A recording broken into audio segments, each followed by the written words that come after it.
and welcome back to the second part of Intergrade, where today we're kind of going on the side questathon. It's a chunkier video, but this is like the only side questathon video in Intergrade, so don't worry, you're not going to have like 5 or 6 of them like we did in the main story. This is the only one. There's a lot of little things to do around Midgard that we can do right now. The biggest one being that you can play Fort Condor against a variety of people. If you can beat everyone that's level 1, you unlock the level 2 contestants, then the level 3, and then finally level 4. There's also the Happy Turtle thing, replacing Turtle's Paradise from the original. Turtle's Paradise was a Wutai shop that expanded out of Wutai to other parts of the world.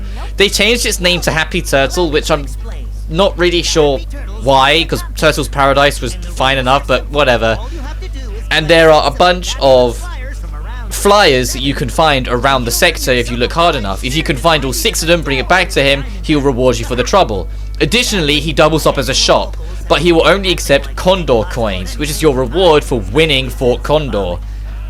This is how you get the higher ranking pieces and the better boards. However, his shop will not give you everything right from the start.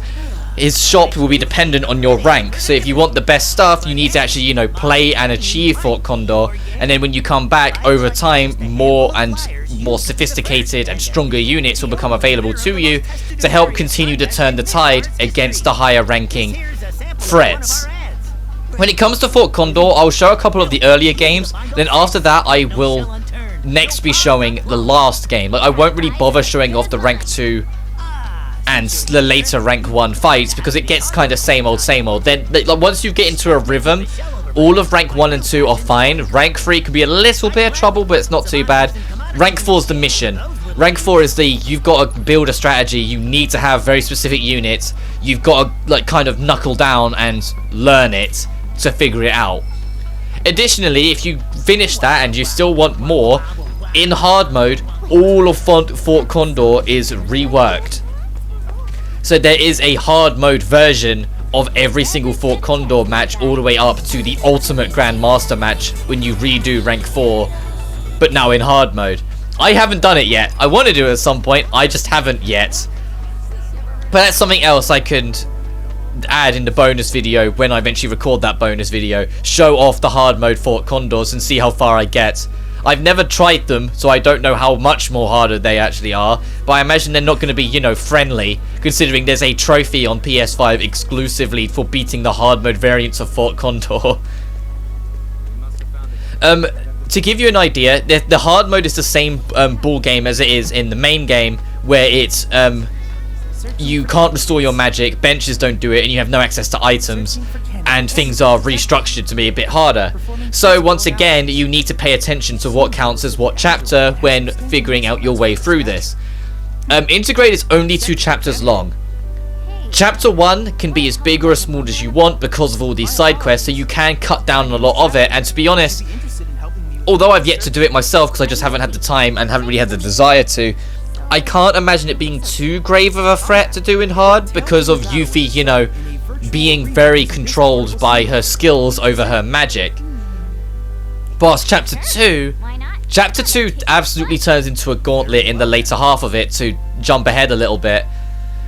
And there are several boss fights within.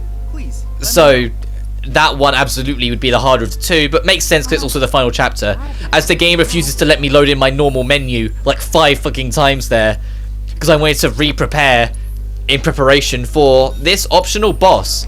Equip something wind-based if you can, because it will help you turn the tide. Ramu, the original Thunder summon, is available for you to fight in this DLC. He wasn't in the main game, here he is now.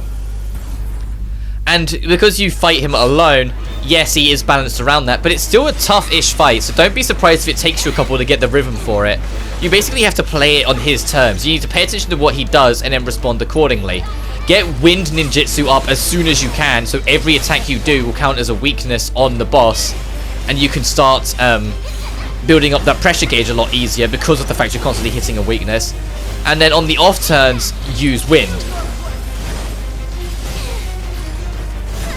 Additionally, there's another mechanic I need to talk about with Yuffie to help give her an advantage because of the time she spends alone. When you tap guard, you'll see a glyph appear in front of her for about, I want to say about half a second before it goes. If an attack hits her when that glyph is up, she'll be impervious. It will do nothing, and she'll also be able to retaliate off of it if you so choose to. It's literally like a parry time window.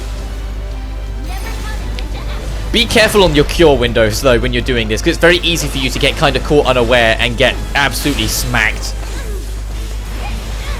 And there's some attacks that I genuinely feel like are very near impossible for you to actually be able to block out of, unless you get the block timing down. And if you try and dodge it, you always just get caught. It's like there's 3 thunder slashes that he'll do later on, and it's like it feels like it's very, very difficult to get the dodge timing on all of them. So I usually don't bother. I usually just try and guard it. But it is a good opportunity to build up your limits.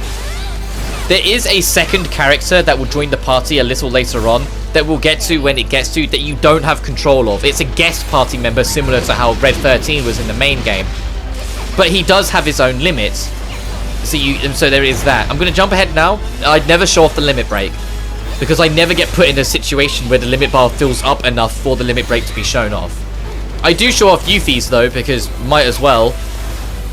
But no, the extra character that we'll be getting later on, his limit break never gets showcased, unfortunately. So maybe in a bonus video I'll see when if I show the hard mode stuff off, I will get to use it.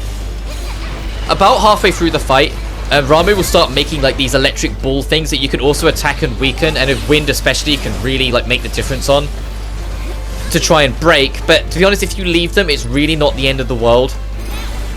It's just an extra thing he will use to attack you with as the fight goes on, and then later on he will use them as defenses for wind if you leave them hanging. So they're worth dealing with eventually, but it doesn't necessarily mean you need to rush. You need to be wary of this though. This is kind of like the ultimate attack for the fight that you need to be wary of. If you let the fight go on too long, he will use the actual, you know, the summon attacks that summons are known for. But as it stands, that's the biggest threat really in the fight. If you get caught by one of the beams in that, it will rip Yuffie to shreds. More so than being caught by that ground slam, as you saw there. It really didn't hurt as much as it could have. And you can see that pressure gauge is just constantly going to keep on growing and growing and growing. And as soon as we get it, it's bloodbath, let's go. She doesn't get a level 2 in this because, you know, DLC is a short thing. We don't go into any kind of real Colosseum to earn her a level 2. But that's fine because her level 1 is, as you saw there, more than enough to get the pain in. And just like the other characters, she uses her original Final Fantasy VII win animation when you win the VR mission. And we get Ramuh. The only way to access other summons in this is through the DLC. The DLC trilogy of summons, the Mini Chocobo, the Mini Mog, and the... no, it's not Mog, it's... not Chocobo even, it's Mog, Carbuncle, and Cactuar. Those DLC ones are the only other summons you can get in this. I like that you get to hang around with the characters again and see them after Cloud and the gang left, because I said this is after the last time you visit Sector 7. Up here is another mini-game to try... There's mini-game central here, by the way, surrounding the Happy Turtle stuff. That flyer is on the wall. It's something that you might not spot, but the dog is a guard dog and will bark if it sees you. So you got to wait, even though it should definitely be able to see us from here, till it goes to sleep, move to the next box, wait for it to wake up, because you'll never be able to make it to 2 in a row. The opportunity of it waking up is kind of almost rigged that it will automatically wake up when you touch a box, so you can't escape it. But when you start pushing for the flyer at the end, be wary not to kick the bucket. Something borrowing from that little mini game where we had to like sneak out of Aerith's house. That bucket will make noise and will immediately alert the dog. You have to swivel around it to get the flyer. That's kind of on the corner. Like I said, it's easy to miss. It's that blue flyer like just hanging down from the poster in the corner. A lot of people miss it and just don't notice it. And to be fair, I did as well on my first run. But it's right here. And once you get it, Miles shows up and catches you out. Like, what are you doing? Better yet, who are you? Very astute as always. Very aware of everything going on. She probably saw us go up the stairs in the first place. So you're trying to sneak a peek at the Merc. And then she uses it as an opportunity to start digging into Cloud and just start ripping him apart. And Yuffie's like, I don't know who you're talking about. I'm just here for the flyer. And then he immediately just goes up. He'll never tell you what he's thinking. But I appreciate this because it's a way of like making some kind of connection from Yuffie to Cloud without actually name dropping yet. So then when Yuffie eventually meets Cloud in the original story later on, there's a little bit of like base to touch of like actually meeting each other, but not much, not enough to make it that she immediately knows who everyone is when she meets them. She just has an idea, and so her approaching them and eventually joining their party makes a little bit more sense. Heading back down here though, speaking of trouble, Kyrie's here. Always trying to make Gil one way or another, and her one is, hey, if you play Fort Condor with me, and I win, you have to pay me. But she will try and charge you for the time as well. And this is something that I kind of appreciate, because it's another thing of completing the trilogy of the PS1 era. Of the PS1 trilogy of Final Fantasies, 8 and 9 were the only ones to have theme songs, and 8 and 9 both had a mini game that every character was involved in, or it felt like most characters were involved in. Final Fantasy 8 being the, in my opinion, more enjoyable, Triple Triads, and 9 being Tetramaster. Well, 7 finally gets to have its own by having Hollow as a theme song and having Fort Condor as its like specialized minigame that most of the cast for some reason just know about and want to play. We're going to bump into a lot of familiar faces and just get to play Fort Condor with them. And like I said, there's a trophy for challenging all of them. There isn't as many as the game leads on. There's 3 rank 1s to fight outside of the tutorial. 2 rank 2s, 1 rank 3 and 1 rank 4. And rank 4 is the final match. So it's not as ridiculous, but there's enough here. As I mentioned at the start of the video, I'll be showcasing some of them, but I won't be showing all of them. Because the earlier ranking fights do kind of bleed into each other that you just kind of win anyway. Especially if you follow the strategy I mentioned at the end of the last video and just wait for the opponent to make the first move and then counter it. So I waited for Kyrie to put an attacker, so I put a defender down. So now that unit that Kyrie just put down is pretty much worthless. Because it's not going to be able to deal with the shield character, and the shield character is just going to rinse them. Especially when I put a second shield character before it. Oh look, it's already down. Goodbye. When your units push forward, the line of advantage that you can see on the screen will push with them. You can put a unit down anywhere that is behind that line. So you can put units pretty much right on the towers that are trying to be defended. Once you've got a few units up there, you can really hammer it in and cause some chaos. And I use some of my spells here as well because Kyrie's put down a unit that replicates units to make it more consistent. And obviously I don't want that. I want to corner her, so I use a spell to do so. If the time limit at the top of the screen runs out, it will go into sudden death. The way sudden death works, as she takes a cheap shot at my unit there, yeah, thanks for that. You can use spells on the towers as well, but there's rarely usually a reason to do so. It's usually better to keep them for when you get overwhelmed than to just use it as a cheap attack on the enemy. But when the time it runs out, you go into sudden death. Sudden death will continue until there is a discrepancy in how many towers are alive on both sides. So like right now, if it went to sudden death, we'd just win because we have 3 versus 2. They only have 2 left up. Well, we took down the main base anyway, but you know what I mean. Whilst if all 3 bases were still alive, even if one were hurt, as long as 3 bases are still alive on both sides, it would stay in sudden death. If you both destroy only one, sudden death, both destroy both, sudden death sort of thing. It's only if it breaks off and one has 1 less than the other, it will then give the victor to the one who has more standing. And I kind of appreciate that there's a conversation between Kyrie and Yuffie, because as I mentioned it before, the people who weren't aware of Kyrie from like the books thought that maybe that was Yuffie in disguise. So hearing Kyrie and Yuffie bicker at each other, it's like it's the first character people thought was Yuffie versus actual Yuffie bickering at each other. And they also use this as an opportunity to expand a little bit more on Stamp, the mascot dog, that gets mentioned a lot in the main game, but you don't really actually see it being used as the mascot dog for the kids. But here we finally do, with a teacher teaching the kids about Stamp and his journey.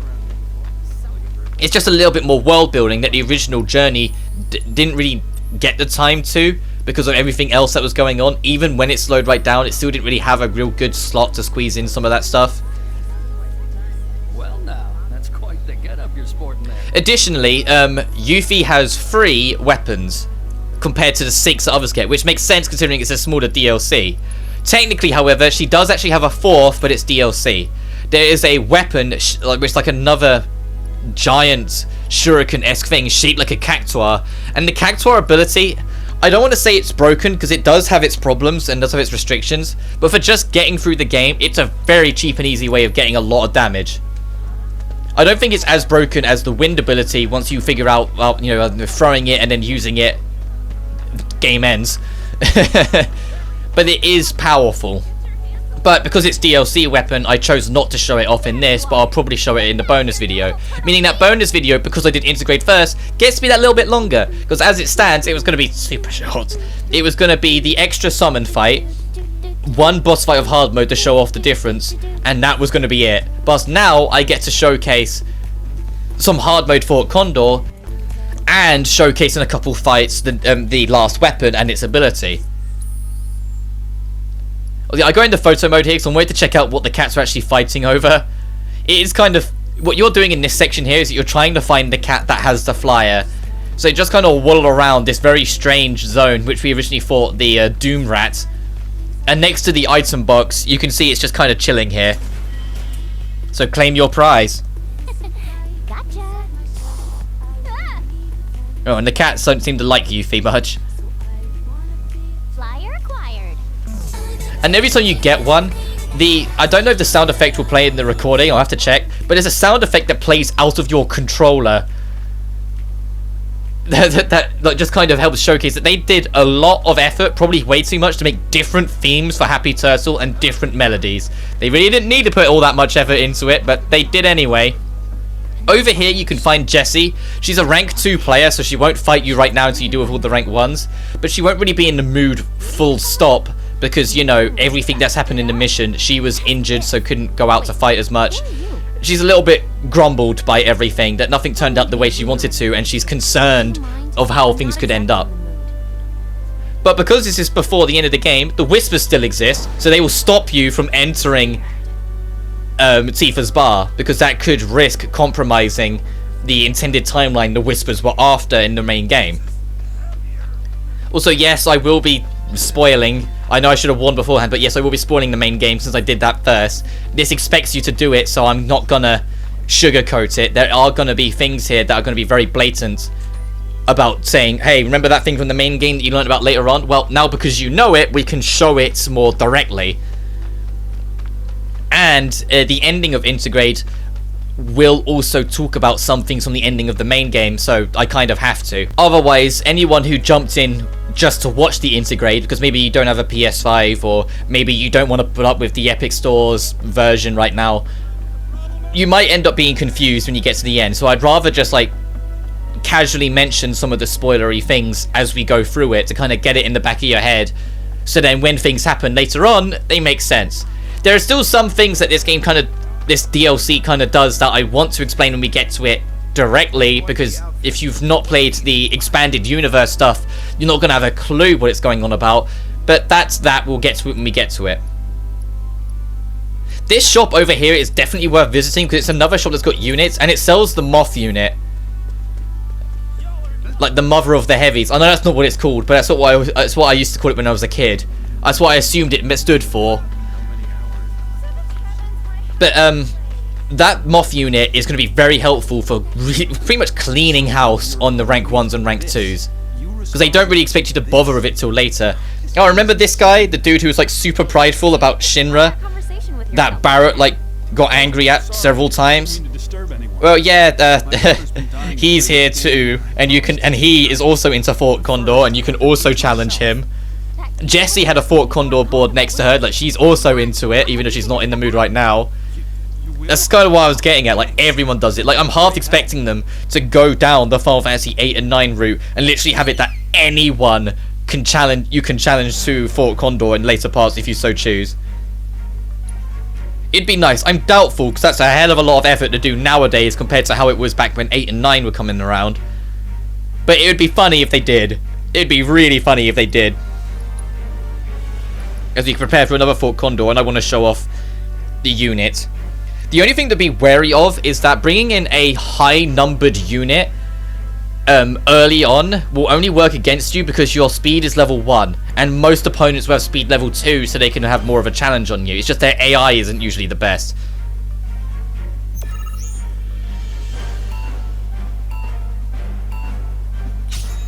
And I can't remember if this is the last one I show off, or if I show off one more before the next one I show is the final fight. But we'll get to that when we get to it. I think this might be the last one I show. But either way, even if this is only your 3rd match, you absolutely would have found some kind of starting rhythm at this point. And see, like, even I start getting cheeky and start doing the Kyrie method of just using a spell on the tower to break it quicker.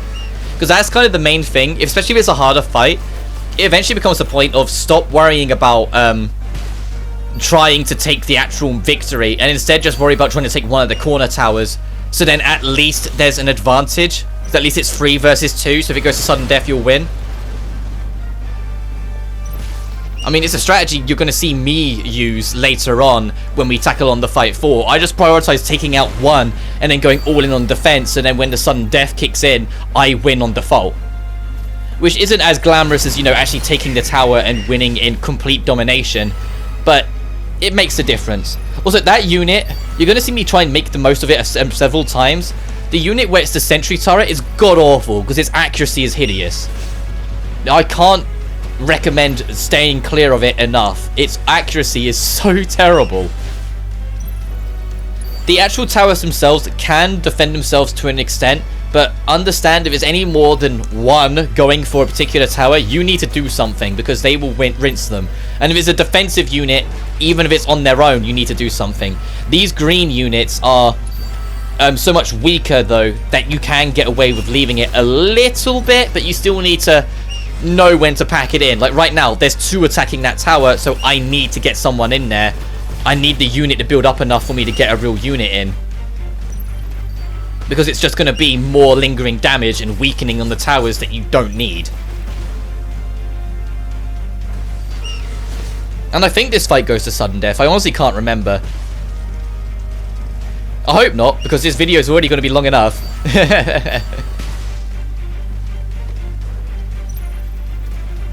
And saying that, you can see here what I mean. Look at that sentry turret. Look how god-awful its accuracy was. The target was right in front of it. It missed. It shot again. Missed again. The only place I'd recommend putting it is on your side of the barricade in the middle. Like your side middle. Like just before the cut-off in the tunnels in the middle. So then it will shoot over in that direction, but the enemies can't reach it easily because they have to go around. That's what I'd recommend, because anywhere else, it's so not worth it. And yes, it's absolutely going to go to sudden death. Look, we're kind of on the defense on the back end a little bit here. And they're all starting to push that, and I'm like, uh-oh. This is why you don't waste your spells on taking down other units easier, because now this unit's on a very dangerous position. And now, great, now we're sudden deathing again. Now we're going to tie up, so I need to push to take down one of their units. Otherwise, this is a loss. And so I just go on the aggressor here and start... In the back of my mind, I was going, oh, I might lose this. Because I kind of rolled for it. But for some reason, my attack dog ignores everything, pushes straight for that unit, and takes it out clean. So ends the fight. I was like, wow. If it just decided to turn around and go on the defensive, I probably would have lost that. But no, it, like an absolute trooper, ignored everything and went for the win. Starting to get the hang of what? But that's like the last vaguely interesting match this side of round 4. Because I do genuinely kind of clean sweep the rest of them from this point onwards. But so, from this point onwards, I don't show anymore. I show where they are, but I don't show their fights because you should have a rhythm. The only one I'll show the fight of is the last one because there's actually a strategy you need to get in that. And even when you have the strategy down, there's no guarantee you'll win it off that. It takes a lot more than just having the right units and right setup to overcome that. You need to kind of have a little bit of luck on what the opponent chooses to do. Weimer here will also kind of alert to you that there is another flyer up ahead, but try and discourage you from going for it. But of course we're going to go for it, just in a bit. Roach is here for some stupid goddamn reason. He's here looking for Cloud, but guess what? Can you see on his bike is another Fort Condor. He's another Fort Condor player. He's a rank 2, so once again, you have to wait till you do all the rank 1s before you can challenge him. But my god, the delivery of this line coming up. Where he goes, oh, is that Fort Condor? You want to play? And he just goes, Fort Condor? Yeah, I'm always down for a game of that. What's his name?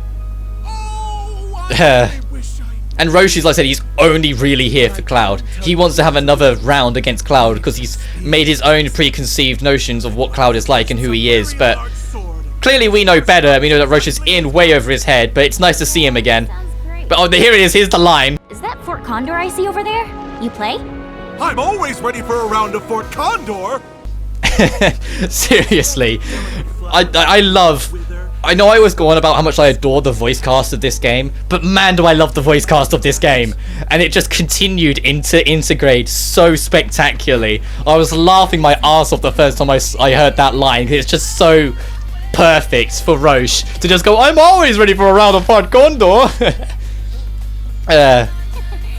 Additionally, and you probably would have noticed in all the videos I have done in this batch, because to give you a heads up, I mentioned it in the Danganronpa live stream a little bit, that my target was to try and catch up on uploads because I know I've been neglecting a lot doing the live streams. So I've done 4 videos in one day. I've done the 2 Genshin videos, both part 1 and part 2 of Intergrade. And I'll be stopping after this video is done, which is why my voice might be sounding a little bit more tired by the end of this compared to that Genshin video. But essentially, the point I want to bring up with is that my mic audio settings are still on the same level that they were during the live streams. One of the things that I criticize a lot with how PlayStation 5 handles audio is that live recordings, Share Factory recordings, and live stream recordings all take at different audio levels for no good reason. So the Share Factory audio level, when I'm doing post commentary, is what I had geared everything to, but it became increasingly clear in the live streams that I was too quiet. So I turned it up, but I've decided not to turn it back down to test to see if it's okay with this. If I'm coming in slightly too loud on this, as long as it's only slightly, it might be alright because I'm aware of volume issues I've had for years now anyway with recording, so it's something I might stick to. But I need to show off that new weapon. So I'm going to equip the Brummel form. The way this works is that it's a free invincibility dodge. Like, it gives you far more invincibility frames, and she turns invisible for a set glimmer of the attack. And if you can catch out an enemy during it, she can counter during it. So it's kind of like a counter stance, but more evasive than aggressive. But I don't think it's anywhere near as good as counter stance. I can say straight up, it is okay at best. I'd use it enough to earn it and then swap it off and like sort of thing. Like once we get the 3rd weapon and get banishment, which is her deadliest skill if you can set it up, that's it. I just don't use the Bromhill form really at all after that. There's no reason to. There is a new-ish section over here. There's a gate that was closed that's now open, so you can go over here to get another monodrive where another, I forget what a stamp, that's the dog's name, is waiting for you. But that's it. That's like the only little new bit of this section.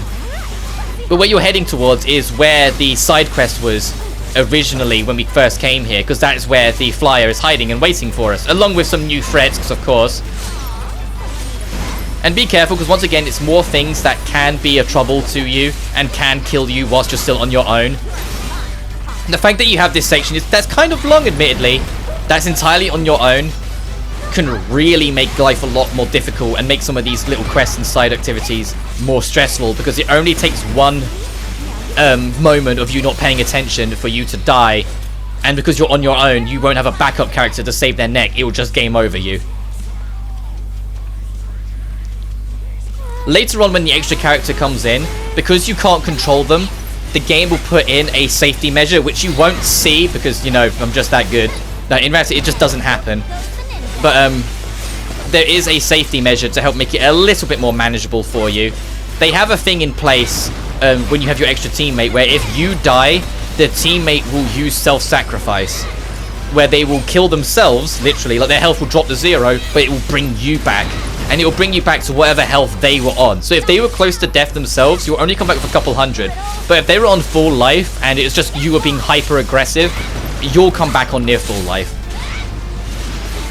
You're going to see me here using Windstorm a bunch, but it's still in my hand because I'm using it the way they kind of want you to use it, it feels like. And not the broken way where every time you use it because it's out of your hand, it just rips for no reason whatsoever. But you saw me, they have to use a Cura because I got low. I got lower on health than I think I did in the Ramu fight. But hopefully you can kind of see what I was getting at from the last video. That Yuffie's moveset is almost entirely geared around making the most of her abilities. It's like pulling enemies in to push them away.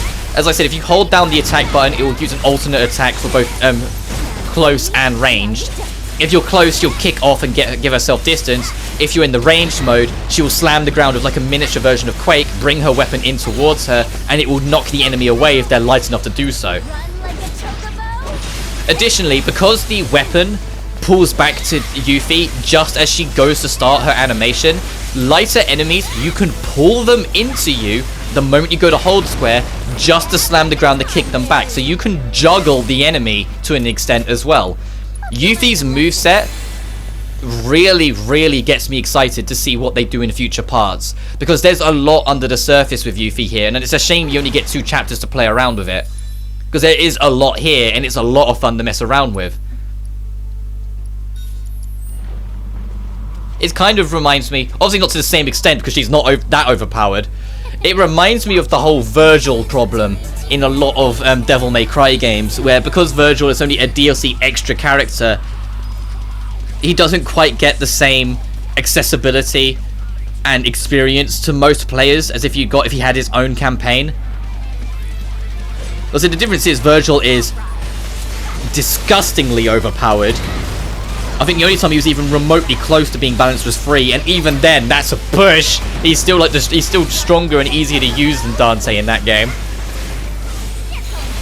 But yeah, but it's the same sort of idea where it's like the DLC character far outshines the characters from the main game, but because they're not part of the main game or don't have like a lengthy campaign, you kind of don't get as much time to mess around with it, and it kind of feels a bit like, no, I can't wait for the... I hope there's a future where we get a more proper campaign that involves that character, and Virgil, it seems like he'll never get that, but at least Yuffie will be in the main party in part 2 eventually, so we'll get more of Yuffie's really fun game systems and mechanics. And like I said before, I hope they use this as an opportunity to expand on the others as well, because Cloud and Tifa desperately need better air mobility and better air combat. And Yuffie, like I said, is the bridging of the gap. Her air combat is wonderful in this game. It's what it should have been for Cloud and Tifa. It's great fun. But we're nearly finished on the side quest-a-thon. We've only really got Fort Condor left, but there's one more flyer we need to obtain, and it's over here around near Wedge's house. It's tied to that balloon, so you need to go over to this little section here that you couldn't access as Cloud. Pop the balloon and the flyer will come to you. Literally landing on the floor as you come out. It's there. And you can talk to Wedge as well, but Wedge is actually the rank 3 Fort Condor player. He's the lone Fort player 3. The lone, not player 3, lone rank 3, sorry. Because there's still one more rank 1, and to jump the gun slightly, we're about to see him. It's Johnny. The 2 rank 2s are Roche and Jesse. The rank 3 here is Wedge, and the rank 4, the Grand Master. I'll let you work out who the Grand Master of it is. It's obvious when you figure out who it is, but it's still a bit like, oh, okay. But as we head off over here, we can turn in all the flyers we've got to get our special reward and finish this side quest.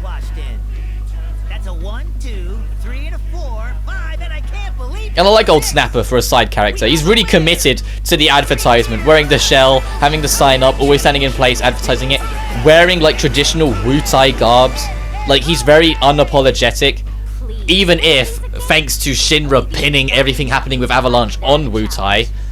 Speaking of which, there's a lot more antagonism towards him, but he still does it anyway, so I can respect the man who does that. Does this mean what I think it does? And I like that Yuffie's thing with the Chow Beans lets old Snapper realize that Yuffie is a Wutai ninja here to spy on Shinra. Like, she winningly gives up that information because of the trust of Homeland. Not to mention the whole underage thing. Still just a youngin', I suppose. And goes in back to the joke of everyone comments on the fact that Yuffie's a kid, even though I think she's like 15. Like, yes, she's young.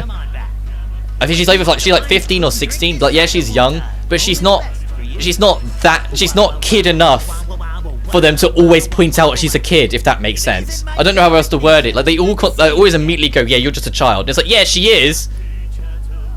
But why is that always the first thing you notice, and not that she's a Wutaian girl or a ninja or anything else? Why is it the first thing everyone notices is the joke that, oh, well, you're just a child? I don't know if that makes sense at all. It's just an odd thing with the writing. I think it's just Japanese writing showing its thing, which isn't me taking a jab at that either. It's just they're just a quirk, I suppose. But here's the last last rank one. I don't know why I keep saying player. The last rank 1 Fort Condor match you can do, and it's against Johnny, who is probably the easiest fight of the lot. Johnny is a joke. He's god awful, and he's decided that he wants to try and beat the Grand Master and become a Fort Condor player, so he can get the money to get out of town, because this is around the time that he was still trying to find a way to get out of town so he could end up in Wool Market later on. Mr. Shadow Lurker, but I'll be the one taking home those spoils of war. And it's every time Yuffie talks in a way where she sounds a bit more confident in herself, like she sounds a little bit like, yeah, I will win easily. I can hear the Susie Young, I can hear the Eula performance sort of thing. Like, I can really hear the actress. I can't stress enough how much I think she's perfect for the role. After taking down Johnny, though, you got access to some more new units. The sentry guns I'm not too fond of, but the new boards available to you might catch your fancy. But now we can go fight Roach over here, who will put up a bit more of a fight and will be a little bit more of a challenging, and it's likely to go to sudden death, but it's a similar formula than what you've got before. Afterwards you can buy the helicopter. The helicopter is a necessity for the rank 4 fight. I can't stress enough, I can't really see, unless you get very lucky, how you can win without the helicopter laying the pressure later on. Oh, I just skipped. I don't show go fight Jesse. But yeah, you go back to Jesse. I didn't. What? Did I just not save that recording? Anyway, Jesse is the other rank 2, and then over here is the rank 3. To which Wedge will be like, yeah, I will eat you for breakfast. You're no threat to me. Because he's one step below the Grand Master, so of course he's going to be hard. And he will be a bit of a challenge, but you will still be able to overcome him, I assure you, in a couple of tries. The Grand Master, however, you're looking at him. Of course it's Chadley. Of course it's the science machine man. Because he's of his static analysis. He's genuinely really tough. Like I said, the helicopter is a must, and it will take you, even when you have it, several tries. I get it on my 3rd attempt, because on my 1st attempt, it went the full distance, went to sudden death, and the match lasted 10 minutes, and then eventually he just powered through and destroyed one of my units. The 2nd attempt didn't count as an attempt, really. I started the match, the first unit he put down wasn't one I liked, so I am forfeited and started again. But so this is my winning match. And like I said, wait for them to make the first move, then make your own. Because I've won all the matches up until this point, I have a 2-speed board, so I can wait till the helicopter is and bring it in. Then afterwards, my first priority is, well, it's got a defense unit, but it's going to be a defense versus a defense very soon, so I need some kind of green unit to try and deal with that slug bot, so then the helicopter can last longer. The board I'm using is the Sorcerer 2 board, I believe it's called, which is like the last board you can have up at this point.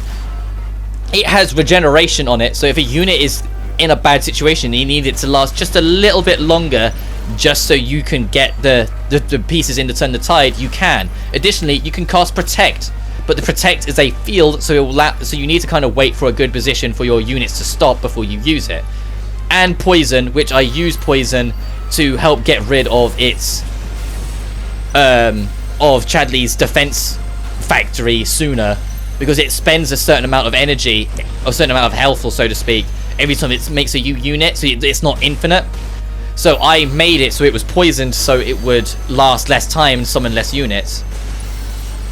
It tries to aero away my helicopter, so I waste my regen then and there to keep it going for longer, because I was hoping to last long enough to get 2 helicopters on the field. Which is hard, because Chadley, even though he only has 5 units on his board, it's a free speed, so he can really spam units on you. I'm trying to get 2 helicopters, because if you can get 2 relatively full health helicopters right next to each other, you'll really be able to start turning the tide against Chadley here. If you can't, he will eventually outpower you because of the speed of how often he can bring out units. Which is why I get 2 factories on the go at once here, just to try and buffer out the number of units. But it also ends up, unfortunately, giving up my helicopter, because you can see it's getting low and it's about to die. So I get another quick unit in there just so I can have a little bit more offense in place to support the helicopter as it starts to run out of steam. And for then, after that, once it goes down, I know I'm not going to kill the full unit. The odds of me getting the main unit are not likely. So instead, I start pushing on full defense, because I am desperate. Like, no, 45 seconds, keep all of my units alive, I can win this. So get another helicopter out. Even though this helicopter doesn't last anywhere near as long as I hope, I get it out so it can act as an extra defense to try and keep all these greens at bay. I'm out of magic, so I haven't got any other option other than pray and spend as I get. So I bring out another red here to try and counter the greens, because that helicopter, even if it's the best unit in the game, it's still a blue versus a bunch of greens. It's never going to last. And just bide the time. Last the extra 15 seconds, savor a unit. You see, it gets kind of close. I nearly lose it, and it would, if it went to sudden death, I probably would have lost. But the fact that I just barely managed to keep these at bay for the last few seconds, so one unit doesn't go down. Even though, if you look on the left, that went, if the match went on another 10 seconds, it would have. I barely managed to scrape the win and defeat Chadley. Your reward is a healthy amount of gil, the AP up materia, and some Condor coins. The AP up materia is the only way you can get it in this DLC. So if you want the build up magic and such twice as fast, you need to be getting this. And the 10,000 gil doesn't hurt. It'll allow you to buy that accessory in the other shop behind the 7th heaven if you want it, which I can recommend because it's got 4 slots on it. But at the same time, there's going to be other accessories that have 4 slots we'll get later on, so I wouldn't stress about it too much. Did you say materia? And like Yuffie's like, wait, did you say materia? The Grandmaster. Who'd have thought? Oh wait, you're the hardest one. Yeah, it isn't a rank 5. It stops at Chadley, and thank God. If there was a rank 5 after the effort to put the Chadley, I would have given up. By the amazing you. But I'm going to wrap it up here, because my throat is actually starting to hurt a little bit after all the videos I've done today. Next time on the Final Fantasy VII Remake Intergrade, we're going to get back on the main plot and find out what we're doing to try and steal from Shinra and weaken their resolve. But until then, you guys take care now. Peace.